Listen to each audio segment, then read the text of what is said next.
I wanted to circle back for real quick. You know, a lot of communities, cities have what's called the CERT program, which is a community emergency response team. I think that's what it's CERT.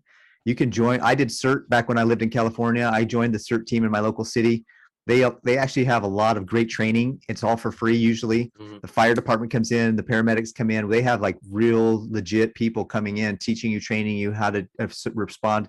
In fact, it was fun. We did what do you call it when you you practice? Like a role play.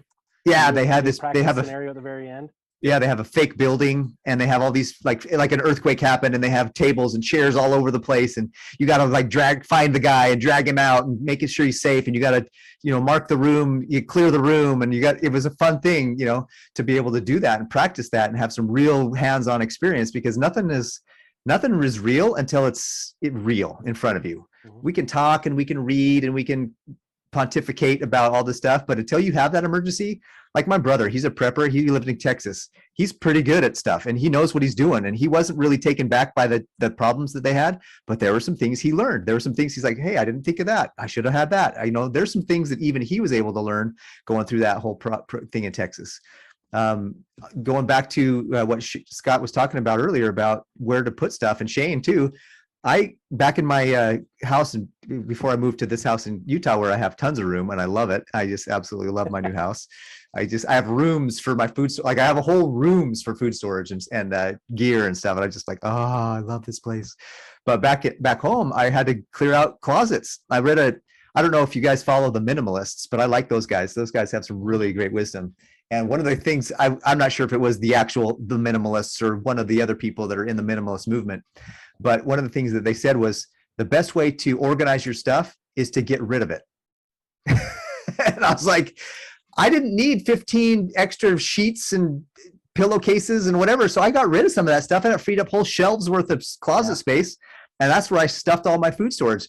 I literally had people come into my house when I did like tour. I would do like a food prepper, emergency preparedness because every September they have the emergency preparedness. It's National Emergency Preparedness Month.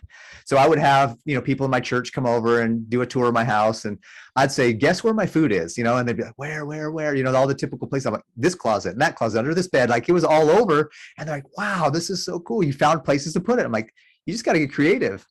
And so, you can find places to put stuff and you can find places to have your house filled with the right stuff. You just got to get creative. And sometimes you got to get rid of those extra sheets and pillowcases you really don't need. One of the things I struggle with is, there's the saying, don't put all your eggs in one basket, right? If you have your food storage in your basement, there's an earthquake and your house collapses, well, how are you going to get to it, right? If you have a safe and that's where you keep everything valuable, it's more prone to getting broken into, or it's more vulnerable, right? So like you're saying there, Paris, is that you have your items, your stuff kind of scattered around. And I'm sure for you, Scott, and your wife, it's probably drives a little crazy in that everything's not in order in its own bin in one place, inventoried, and you know exactly where everything's at. Because for me, it's the same. If I don't know exactly where everything's at, I lose it. And then I buy something else, buy it again, and then I have more than one, which, two is one and one is none. So the thing about stuff is there's the minimalist way to go, which I'm still questioning, because you got to have stuff. You got to have stuff. If you're by yourself, okay, you can probably get away with less stuff. Right. But definitely a balancing act, I tell you. Well, again, with my daughter moving back in, let's get rid of stuff. Stuff's going out the door. We don't have room for this. I don't want to have to spend money on a storage room. And I've got 2 on the side of the house, and I'm building a Kwanzaa hut, and yet I'm still renting a storage. Anyway, that's my life. Well, it's like those tools. Like you see a multi-tool, and it's like, oh yeah, everything you need, but it might not be the best tool to have. Like if something has multiple purposes, great. If something was made to sell and to try to look sexy in a survival guide somewhere, and it's not practical, it's not something you're going to use all the time, like just because it has the extra featers doesn't mean you need to buy it. Right? It's best to get less and be organized and know what you're working with, right? I carry a very simple pocket knife. I don't carry a multi-tool, but I have tools in my car. I have tools in my house. So if I go anywhere, it's with my car. I've got tools, right? I've got water filters in the car. I've got water filters in my house. I've got a first aid kit in the car. I've got tons of first aid kits in my house. Like we have some weird stuff. Like we have, I think 27 obstetric kits. That's birthing kits. So my wife, being the sweetheart she is like, what if women have to give birth during like a major issue and there's nothing there to help and to clean up and to take care of everything? Let's buy these because we have money now. Let's buy them. We had all the stuff we needed for ourselves. At the time, we're like, what can we do? What kind of charities can we get involved in? And she's like, let's get stuff that our community might need. And I'm like,